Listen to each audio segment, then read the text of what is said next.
दोस्तों, किसी के बहकावे में आके किसी से इन्फ्लुएंस होके अपनी भली चंगी ज़िंदगी की वाट मत लगा लेना। क्योंकि मैंने देखा है आजकल लोग बहुत इन्फ्लुएंस हो जाते हैं दूसरे से, और इन्फ्लुएंस भी उससे होते हैं जिसने लाइफ में खुद भी कुछ इनका अकम्पलिशमेंट नहीं किया होता है। उसकी ज़िंदगी में उसने कुछ बड़े तीर नहीं मारे हैं, लेकिन वो अच्छा बोल रहा है, अच्छा प्रेजेंट कर रहा है, अच्छी अच्छी बातें दिखा रहा है। उसको देख के हम लोग जो है अपनी भली चंगी ज़िंदगी की वाट लगा लेते हैं। तो ये मैं बहुत वार्न करना चाह रहा हूँ। बिकॉज अभी ना एक पीछे आपने नोटिस किया होगा कि मोटिवेशनल स्पीकरों की बाढ़ आई हुई है, सोशल मीडिया इन्फ्लुएंसर्स की बाढ़ आई हुई है। हर आदमी एक दूसरे आदमी को इन्फ्लुएंस करने की कोशिश कर रहा है और वो दिखाना चाह रहा है, देखो जी मैंने ये अचीव कर लिया, वो अचीव कर लिया, ये गाड़ी खरीद ली, वो गाड़ी खरीद ली, वो बंगला खरीद लिया और वर्ल्ड टूर कर लिया। और इंस्टाग्राम और सोशल मीडिया पे अपने बढ़िया बढ़िया पोस्ट डाल डाल के आपने उन लोगों ने आप लोगों का इतना ब्रेन वॉश कर दिया। उस ब्रेन वॉश से होता क्या है कि आप जो हैं उनके कुछ फोटोग्राफ से, कुछ वीडियो से इन्फ्लुएंस होके अपनी अच्छी खासी भली चंगी ज़िंदगी की वाट लगा लेते हैं। तो मैं वार्न करना चाह रहा हूँ, ऐसा ना करें। समझदारी से काम लें। जो दिखता है वही बिकता है, वही वो बेचना चाह रहे हैं। ज़रूरी नहीं है जो आपको दिखा रहे हैं वो सच भी हो, ठीक है। तो एक जो ये जो सोशल मीडिया पे जो आजकल जो वायरल हो रहे हैं ना, क्या बोलते हैं, मोटिवेशनल स्पीकर, इनसे तो ज़रूर बच के रहिएगा। ये आपको ऐसी सी बातें बता के आपको ऐसा इन्फ्लुएंस कर देंगे कि आप तो है दुनिया में ये उखाड़ लोगे, वो उखाड़ लोगे। क्या कर रहे हो अपनी छोटी ज़िंदगी में, अपनी जॉब में, आप जो है ये करने के लिए नहीं बने, आप ये है वो है। चलो ठीक है, अच्छी बात है, मोटिवेशनल बातें सुननी चाहिए, हमको मोटिवेटेड रहना चाहिए। लेकिन उन मोटिवेशनल बातों को सुनने के बाद अपनी रियलिटीज़ नहीं भूलनी चाहिए। क्योंकि जितना भी कह लें, जितना भी मोटिवेट हो जाएं, आप अगर अपनी रियलिस्टिक लाइफ से, अपनी जो रियलिटी से अगर आप आंखें मूंद के अपनी रियलिटी छोड़ के आप उन मोटिवेशनल फेक बातों में इन्फ्लुएंस हो जाएंगे तो आपकी ज़िंदगी की बहुत तगड़ी वाट लगने वाली है। तो इसी से रिलेटेड मैं एक बात करना चाहूँगा उन लोगों से जो मोटिवेशनल स्पीकर्स को सुन के, किसी ने किसी की स्पीच सुन लीजिए, आप जो है जॉब करने के लिए नहीं बने और आपने जो है बिज़नेस करना है, आपने करोड़ों कमाने हैं, आपने जॉब में दूसरों की गुलामी नहीं करनी है और अपना बिज़नेस खड़ा करना है, ये है वो है, फलाना ढिमकाना। उससे मैंने देखा बहुत लोग जो हैं इन्फ्लुएंस होकर, जी चलो जी, हर एक आदमी ने आजकल बिज़नेस करना है, करना भी चाहिए, सर ट्राई करना चाहिए। मैं उसमें नेगेटिव बातें नहीं बोल रहा हूँ कि अपना बिज़नेस ट्राई नहीं करना चाहिए। मैंने भी किया ना, मैंने भी जॉब छोड़ के अपना बिज़नेस स्टार्ट किया, लेकिन उसके लिए मैंने कुछ अरेंजमेंट्स करे जो मैं आपको बताना चाह रहा हूँ। सिर्फ मोटिवेशनल बातें सुन के उन लोगों से इन्फ्लुएंस होकर बिज़नेस कभी मत करना। पहले तो ये देखना कि आप बिज़नेस क्यों करना चाह रहे हैं, और बिज़नेस करने के लिए सर छोटी छोटी कुछ बातें जिनसे आप ध्यान में रखोगे आप तभी सक्सीड कर पाओगे, वरना नहीं कर पाओगे। एक सबसे इम्पॉर्टेंट बात है कि जब भी आप बिज़नेस स्टार्ट करो जी, आपके पास कैपिटल होना चाहिए, ठीक है जी। कैपिटल होना चाहिए, आपके पास कुछ सेविंग्स होना चाहिए। वो सेविंग्स किस लिए होनी चाहिए? ताकि जब तक आपका बिज़नेस ना चले तब तक जो है आप अपना भैया अपनी ज़िंदगी चला पाएँ, अपनी रोज़ी रोटी का जुगाड़ कर पाएँ। बहुत लोग मैंने देखा इन्फ्लुएंस होके जी अच्छी खासी जॉब को लात मार के, जेब में कुछ है नहीं, सेविंग्स कुछ है नहीं, और वो जी उन्होंने उठा के बिज़नेस को बनाना शुरू कर दिया। एक बात फैक्ट है, मैं बताता हूँ कि आपके साथ बहुत बहुत बहुत रेयर केस में होगा, 100 में से 1 केस, 2 केस, 5 केस, कि आपने बिज़नेस स्टार्ट किया और पहले दिन से आपको जी कमाई आना शुरू हो गई। ये नहीं होने वाला है। बिज़नेस बनता है, बिज़नेस का नाम होने में टाइम लगता है। बिज़नेस इनकम देने में आपको कई महीने लगा सकता है, कई साल लगा सकता है। तो अगर आपके पास उतना टाइम के लिए, जितना भी आपका बिज़नेस का एक आइडिया है कि मुझे इतने टाइम में मेरा बिज़नेस रिटर्न देगा, उतने टाइम के लिए अपने आप को सस्टेन करने के लिए, अपने रोज़ी रोटी की जुगाड़ करने के लिए अगर आपके पास सेविंग है तभी आप उस बिज़नेस में कूदिए। वरना अगर आपको लगता है कि इस महीने की सैलरी नहीं आई और अगले महीने के आपको खाने के लाले पड़ जाएंगे, तो जी बिज़नेस मत करना। आप बहुत दिक्कत में आ जाओगे, दुविधा में आ जाओगे, परेशान हो जाओगे। क्योंकि देखो होता क्या है, एक फैक्ट है जी, एक रियलिस्टिक बात बोल रहा हूँ मैं, बिल्कुल प्रैक्टिकल बातें बोलता हूँ, थोड़ी कड़वी बोलता हूँ, डायरेक्ट बोलता हूँ, ज़्यादा घुमा फिरा के नहीं बोलता हूँ। वो ये है कि भूखे भजन ना होए गोपाला। एक बड़ी इंटरेस्टिंग कहानी है, किसी ये पता नहीं कहाँ से किसने लिखी थी पंक्ति, भूखे भजन ना होए गोपाला, जेलो अपनी कंठी माला। मतलब कि अगर आपके पास खाली पेट है ना, तो आप खाली पेट आप भजन भी नहीं कर सकते। बहुत रेयर, बहुत सिद्ध आदमी होते हैं जी, वो कई दिनों का फास्ट रख के प्रभु के भजन में अपना दिल लगा सकते हैं। भाई मुझसे नहीं होगा। मुझे अगर सुबह का नाश्ता करना है और मेरा खाली पेट है, और आप सोचो कि मैं भजन कर लूँ, थोड़े टाइम में भूख लगेगी, भजन में मन नहीं लगेगा मेरा। तो सेम केस विद बिजनेस भी है कि अगर आपका पास सेविंग्स नहीं है, आपका बिजनेस में मन नहीं लगेगा, आप टेंशन में रहेंगे कि अगले महीने के खाने पीने की मैं जुगाड़ कहाँ से करूँगा। तो सबसे पहले आपने 6 महीने 7 महीने में भी साल भर के आपने सेविंग्स रखनी है कि मेरे बिजनेस चले ना चले, स्लो चले, अच्छा चले, लेकिन मैंने अपनी तरफ से 1 साल की 1.5 साल की सेविंग्स करके रखनी है कि बिजनेस में ज़ीरो आए तो भी मेरी ज़िंदगी चलती रहे। मेरे अगर आप मैरिड हैं तो वाइफ टेंशन ना दे आपको, बच्चे हैं तो उनकी फ़ीस, स्कूल की फ़ीस की कोई दिक्कत ना हो, उनके घर सी रियल फैक्ट तो ये है कि भैया हम लोग कमा रहे हैं अपनी फैमिली चलाने के लिए, और अगर हमने अपने बिजनेस में कूद पड़ा और हमारी फैमिली में अप्स एंड डाउन्स होने लग गए तो जो उन चीज़ों से आपके फैमिली में डिस्टर्बेंसेस होती हैं, गृह कलेश होंगे, बच्चों की फ़ीस नहीं अगर जा पाएगी तो बीवी झगड़ा करेगी, बहुत प्रॉब्लम्स होंगी।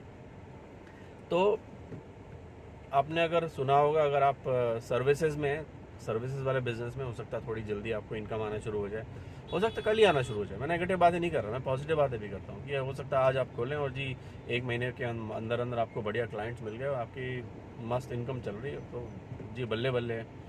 लेकिन अगर आपने कुछ ऐसा बिजनेस किया, फॉर एग्जांपल आपने शॉप खोली है, किसी भी टाइप की शॉप हो सकती है जी। अब शॉप जब आप खोलोगे आपने सोचा कि जी मैं शॉप खोलूँगा और वहाँ से चैन से रहूँगा, मुझे जॉब नहीं करनी, मुझे बॉस की किटकिट नहीं सुननी, मुझे सुबह उठ के डेली ऑफिस नहीं जाना, दिमाग ख़राब नहीं करना। सर जी जो शॉप खोलते हैं ना, उनकी अगर आप सुनोगे जाके, शॉप वाले कहेंगे जी बिज़नेस, जॉब करने वाले बड़े सुखी बंदे हैं, वो अपना सुबह जाते हैं 9 से 6 बजे करते हैं, उसके बाद घर आ जाते हैं और उसके बाद सैटरडे संडे अगर वीकेंड ऑफ होता है तो चैन से सोते हैं। जी शॉप जो खोल रहा है ना बंदा, उसका कोई दिन का ऑफ नहीं होता, वो साल भर में वेकेशन भी नहीं लेता। जब आप जॉब करते हैं जी, आप सिक लीव ले लेते हो, आप कैजुअल लीव ले लेते हो, अर्न लीव्स मिल जाती हैं, वेकेशन मिल जाती हैं, आप जी साल में 2-3 जगह छुट्टी में मना आते हो, वीकेंड में चैन से सोते हो। जो आप दुकान खोलता ना, वो कहता जी मैं दुकान खोलूँगा, बिजनेस करूँगा, उनसे पूछो भैया किसी भी टाइप की दुकान है 24 घंटे तो नहीं खुलती, लेकिन डेली खुलनी है, साल के 365 दिन दुकान खुलनी है। बहुत रेयर इमरजेंसी होता होगा, आपने देखा होगा कि वो बंदा जो शॉप खोल के बैठा है वो बंद करके जाएगा। तो ये तो बड़े ड्रॉबैक्स होते हैं जी शॉप खोलने के। मैं मना नहीं कर रहा, शॉप खोलने वाले भैया उनकी वजह से हमारा, अब जैसे जो जिनसे हम राशन लाते हैं, वो बंदा, हमारे घर के पास इतनी सारी शॉप्स हैं जो ग्रोसरी शॉप्स हैं, 6 बजे 6:30 बजे खुल जाती हैं और रात की 11 बजे तक खुली हुई हैं।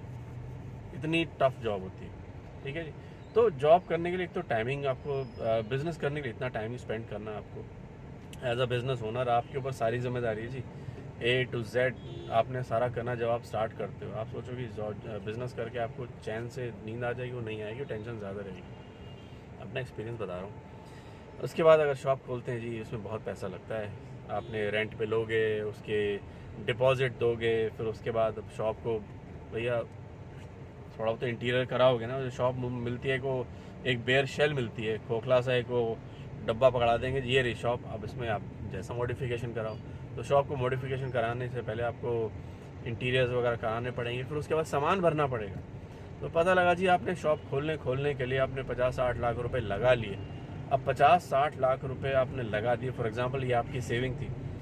अभी जो जॉब कर रहे हैं, मान ली 1 लाख रुपए की सैलरी आ रही, 2 लाख रुपए सैलरी आ रही, लेकिन जैसे आपने शॉप खोली आपके 50 लाख रुपए तो ज़ीरो हो गए, आपका इन्वेस्टमेंट। और उसके बाद अब आपका जो रिटर्न आना शुरू होगा वो आएगा थोड़े टाइम बाद। बड़ा सिंपल सा, किसी शॉपकीपर से पूछ लो, उसका एक मंत्र है कि पहले साल तो आपके जेब से पैसे जाते हैं, सेकंड ईयर होते होते आपके जो है ब्रेक इवन होना शुरू होता है बिजनेस में, और थर्ड ईयर ऑनवर्ड्स आपका प्रॉफिट होना शुरू हो जाता है, ठीक है जी। तो आप ये लेके चले, कुछ लोगों को जल्दी भी हो जाता है। सर मैं इतना नेगेटिव बातें नहीं करूँगा, कुछ ऐसे बिजनेसेस हैं, कुछ सर्विसेज वाले बिजनेस हैं जिसमें आपकी जल्दी आपको रिटर्न मिलना शुरू हो जाता है। तो ये बिल्कुल भी नहीं बोलूँगा कि नहीं सारे के सारे बिजनेस आपके 3 साल बाद या 2 साल बाद आपको प्रॉफिट देना शुरू होंगे, नहीं, ये बिल्कुल गलत है। लेकिन मैं कुछ एग्जांपल दे रहा हूँ। तो coming back to my original thought, जो मैं शेयर करना चाह रहा कि मोटिवेशनल स्पीकर से इन्फ्लुएंस होकर अपने पैर पे कुल्हाड़ी मत मार लेना। मोटिवेशनल स्पीकर आएगा, एक दिन आपको स्पीच देकर चला जाएगा, आपको पंप अप किया, आप जो पूरे एनर्जी से भर गए, आपने सोच लिया ये उखाड़ लूँगा, वो उखाड़ लूँगा, वो चला गया, और जो मोटिवेशन है डेली बेसिस पे काम नहीं चलती है। भाई आपके पास पैसे ही नहीं है जेब में, सेविंग्स नहीं है बिजनेस रन करने के लिए, सस्टेन अपने आप को ज़िंदा रखने के लिए पैसे नहीं है, अब मोटिवेशनल से क्या हो जाएगा? तो मोटिवेशन से जी पेट नहीं भरता, सिंपल सी बात है। तो अगर आपने मोटिवेशनल स्पीकर बनना है, सॉरी मोटिवेशनल स्पीकर्स का आपने थॉट्स लेना, तो भैया बहुत सारे मैंने देखा है मोटिवेशनल स्पीकर्स हैं, उनके खुद खाने के लाड़े पड़े हुए हैं, क्योंकि वो मोटिवेशनल स्पीच तो अच्छी दे लेते हैं, लेकिन उनसे बोलो कि आपने बिज़नेस खुद किया, नहीं बिज़नेस कुछ नहीं किया। बहुत सारे मोटिवेशनल स्पीकर्स हैं, जगह जगह जाते हैं, स्पीचेस देते हैं, उनको वही जो स्पीचेस की जो कुछ पैसे मिल जाते हैं, उनका बिज़नेस उतना ही है, मतलब they are not even two, वो बिज़नेस भी नहीं बोलूँ, वो एक छोटा सा एक सर्विस प्रोवाइड करते हैं। कोई कॉलेज, कोई बिज़नेस ग्रुप उनको बुलाएगा, या वो अपने यूट्यूब से कुछ पैसे कमा लेते हैं, ठीक है, वो उनका प्रोफेशन है। लेकिन 100% आप मोटिवेशनल स्पीकर की सुन के आपने अच्छा खासा भला चंगा जॉब छोड़ के आपने अपनी वाट लगा ली, तो मैं इसको बेवकूफ़ी कहूँगा। मत करना ऐसा। अगर आपने बिज़नेस करना है, मैं रिकमेंड करूँगा ज़रूर करिए। हर एक के अंदर लाइफ में एक थॉट होता है कि मुझे अपना बिज़नेस करना है, मेरा भी है, बिज़नेस करना है। I run a small business, but मैंने भी जब अपना छोड़ा तो मेरे पास सेविंग थी। मैंने सोच रखा था कि भैया अगर मुझे बिज़नेस बनने में मेरा जितना, तो मेरे पास 2.5-3 साल की सेविंग थी, तो मैंने आराम से बिज़नेस अपना सस्टेन कर लिया। मेरे पास मान लो 2 महीने की सेविंग नहीं होती और मैं अपना बिज़नेस चला के बैठ जाता तो दिक्कत हो जाती, ठीक है। तो सोच समझ के कूदिएगा इस फील्ड में, किसी के झांसे में मत आइए। आजकल लोग झांसा भी देते हैं, बहुत सारे लोग पैसे का झांसा देते हैं जी, इतना पैसा लगा दो तो डबल हो जाएगा, ट्रिपल हो जाएगा। तो जो कुछ बड़ा आसानी से मिल रहा है ना, आप दिमाग में रख लीजिए, जो कुछ आपको आसानी से मिल रहा है जी, आपने एक बंदे ने बोला आपको ये कर लो जी, उसमें ये ऐसा हो जाएगा, समझ लीजिए उसमें फ्रॉड है। तो फ्रॉड से बचें, मोटिवेशनल स्पीकर्स की बात सुनते रहें, मोटिवेटेड रखें अपने आप को, लेकिन मोटिवेशन के बाद सिर्फ मोटिवेशन पे आपका काम नहीं चलने वाला है। उसके बाद बिज़नेस बनाने के लिए बहुत मेहनत चाहिए होती है, बहुत डिसिप्लिन चाहिए होता है, बहुत रेजिलियंस, बहुत ग्रिट चाहिए होता है, थोड़ी जेब में सेविंग्स भी चाहिए होती है। क्योंकि अगर जेब में सेविंग नहीं, आपका जो है दिमाग में हमेशा टेंशन बनी रहेगी कि मेरा कल क्या होगा, अगले महीने मेरी बच्चों की फ़ीस की जुगाड़ कहाँ से होगी। तो मेरा रिकमेंडेशन है कि आप पहले सेविंग्स करें, अपने आप को उस सक्षम बनाएं कि हाँ ठीक है, अब मैं अच्छी सेविंग कर चुका हूँ, अब मैं रिस्क ले सकता हूँ। तो रिस्क लीजिए, कैलकुलेटेड रिस्क लीजिए, बेवकूफ़ी करके कुएं में मत कूदिएगा। ये मेरी recommendation as a friend. That's all. आज इतना ही शेयर करना चाहूँगा, कल कोई और थॉट शेयर करूँगा आपके साथ। Thanks for watching, this is your friend Yogesh Sharma. And अच्छा लगा तो सब्सक्राइब कर लीजिए, घंटे का बटन दबा दीजिए, और किसी और फ्रेंड जो है जिसके साथ आप शेयर करना चाहें ज़रूर शेयर करिए। जो कुएं में कूदने जा रहा है उसके साथ तो ज़रूर शेयर करिए, दुआ लगेगी आपको उस बंदे की, और मुझे भी थोड़ी बहुत दुआएं मिल जाएंगी इस बहाने। तो thanks for watching and have a nice day, bye bye.